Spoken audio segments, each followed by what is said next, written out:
Hey everyone, I'm Claire from BELLA+CANVAS. A common screen printing issue affecting the quality of print is fibrillation. This is essentially when the fibers of the garment show through a print. Today we're at Stoked on Printing to give you the tips you need to prevent fibrillation and create a high-quality, print-ready garment. Hi, I'm Shane Snodgrass with Stoked on Printing. We're an apparel decorator here in Las Vegas, Nevada. Fibrillation is where the fibers are sticking up within your screen prints, making it rough, making it unpleasant. This typically happens on blended materials, however this can happen as well on 100% cotton. Typically you'll see fibrillation that occurs from the underlay, which is going to be the first white screen that you're printing. It's where the very first ink is getting down onto the t-shirt. From there it continues to build up and you're never really going to solve that initial problem.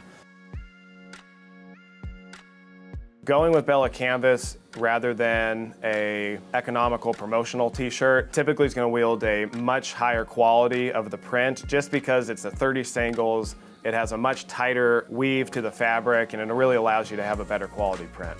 The tighter the weave of the garment, typically the better canvas you're going to have to really be able to decorate it. When you have more open ends or you have more of sometimes a carded or a different type of application for the material, for the blend, that's going to allow more fiber ends to stick up as you're going to decorate it, giving a subpar quality.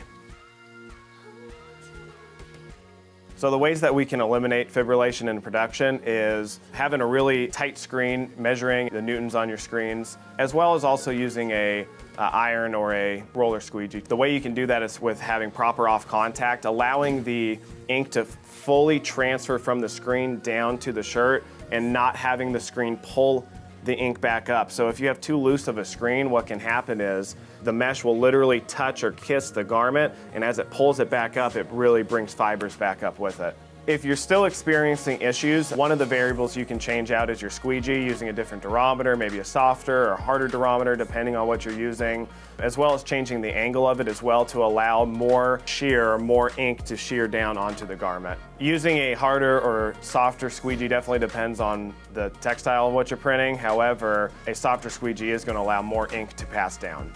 Nowadays, you can also use a heated iron, so it's almost like a heat press, so you're running it during production. When you're doing fleece or other type of items like that, you can't use a roller. So any decorators out there that are struggling with fibrillation definitely want to look at proper screen tension, squeegee settings, off contact, and making sure that you're not having any peel back from your shirt. It's really going to go a long ways. We hope this gave you the insight to spot fibrillation in the future. Was this something you have heard of before? What other topics are you wanting to learn more about? We're always eager to share what we learn with you guys and would love to answer your questions in the comments below. For more content like this, don't forget to hit that subscribe button.